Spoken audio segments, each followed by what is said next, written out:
Утро – это очень круто. Добрым утром, ребята! В студии Марина Яковлева и Хрюша. Сегодня в гостях у нас юная певица, победительница музыкального конкурса «Голос дети» Алиса Кожикина. Доброе утро! Очень рады познакомиться. Здравствуйте, Марина. Привет, Хрюша. Здравствуйте, дорогие друзья. Я очень рада, что пришла к вам. А мы как рады тебя видеть у нас. Алиса, а правда, что твои родители не хотели, чтобы ты принимала участие в конкурсе «Голос дети»? Да, это правда. Сначала они боялись за меня, то, что я испугаюсь, или то, что я не пойму всю сложность данной ситуации. Что ты эмоционально не справишься, да? И как тебе удалось уговорить? Ну, я очень долго уговаривала, примерно 2-3 месяца. 2-3 месяца? А как Да. ты уговаривала? Подходила перед каждым завтраком и просила: пожалуйста, отправьте заявку. И в итоге они отправили на мой день рождения. На твой день рождения? Да. Они на твой день рождения тебе об этом объявили? Да, они отправили заявку, объявили мне, и я была очень счастлива и прыгала до потолка. Ой, как здорово! Вот какая упорная девочка. Уговаривала и уговорила. А вот сколько тебе было лет, когда ты петь начала? Расскажи. Начала я петь где-то в 4 года. У меня мама играет на фортепиано, и когда я была маленькая, я постоянно слушала, как она поет и играет на фортепиано.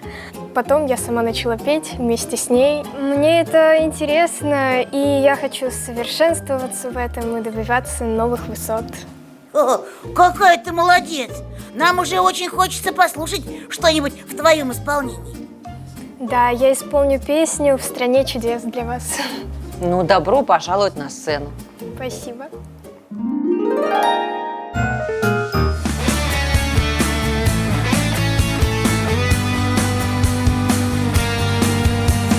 Прежде чем уехать, мне сказал: нравишься сильно, в голове с тех пор сплошной бедлам.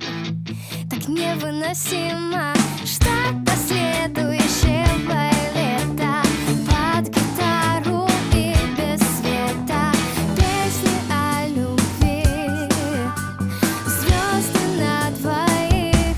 А я так скучаю, не замечаю, что по воздуху гуляю. Но так невозможно, так не бывает. Прикоснись ко мне, скажи мне, что я здесь.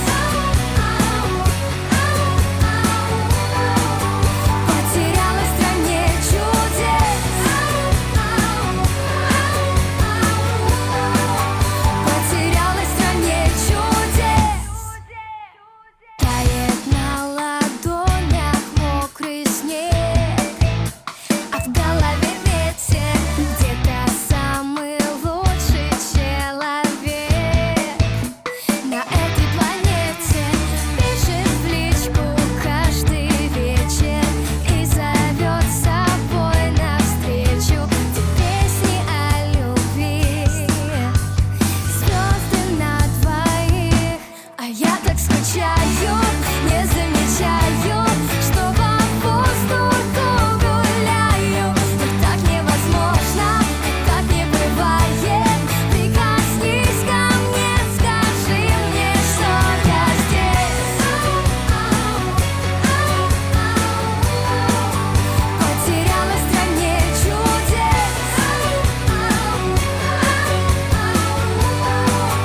Потерялась в стране чудес.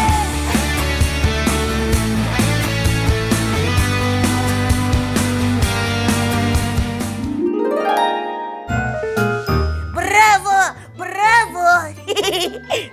Спасибо, Алиса, очень красивая песня. Да, а еще мы выяснили, что у тебя кроме музыкального таланта есть еще и... Математический талант, да? Да, это правда. Я очень люблю математику, люблю решать задачи, люблю решать уравнения. И вместе с папой часто сидим над трудными задачками, решаем их вместе. Я участвовала в математических олимпиадах, и мне это очень нравится. Марин, я вот слушаю про уравнения, задачки и не могу поверить. что все это правда. Так, ну хорошо, ты вот не веришь. Ну и что ты предлагаешь? Ну, конечно же, провести викторину! Ну я так понимаю, что это будет математическая викторина. Точно! Алиса, что скажешь? Ты согласна? Конечно, я обожаю конкурсы, викторины и сложные задачи. О, ну что ж, сложные так сложные. Сама попросила. Итак, я буду задавать вопросы, а Марина покажет карточки с вариантами ответов. Марина, доставай карточки. Итак, достаю. Алиса, слушай внимательно. Задача номер 1. Кто из этих сказочных героев был самым маленьким? Вариант ответа: мальчик с пальчик, дюймовочка, маленький мук.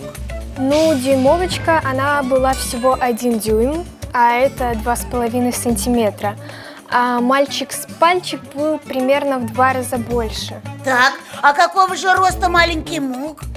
Маленький мук было сказано, что он не больше 3 футов, и это примерно 90 сантиметров. Так, и какой же ответ? Ну, самая маленькая была дюймовочка, потому что ее рост 1 дюйм, а это 2,5 сантиметра. И это правильный ответ! Самой маленькой была дюймовочка. Молодец! И это правильный ответ! Следующий вопрос. Какой сказочный герой ел больше всех?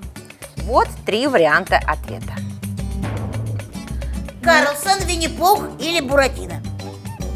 Буратино ел 3 корочки хлеба, Карлсон ел 8 пирогов и 1 банку варенья, а Винни-Пух ел мед со сгущенным молоком, но без хлеба. Ну, какая начитанная девочка. Тогда я выберу, наверное, Карлсона. Итак, правильный ответ. Молодец! Молодец! Это точно Карлсон! Итак, следующий вопрос. Кто из сказочных героев был самым умным? Вопрос, конечно, не математический, он на смекалку. Кот-ученый, Страшила или Василиса Премудрая? Кот-ученый знал много сказок. Страшила он только хотел стать умным. А Василиса Премудрая могла найти выход из любой ситуации. Значит, Василиса Премудрая? Так, посмотрим правильный ответ. И это, конечно, Василиса Премудрая.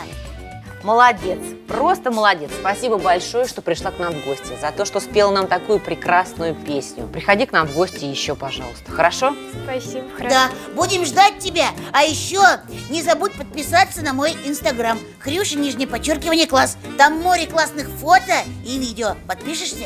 Конечно, подпишусь. Ребята, подписывайтесь и вы, а прямо сейчас не переключайтесь. Впереди сегодня много интересного. Смотрите канал «Карусель». С добрым утром, ребята! Удачного всем дня! С добрым утром!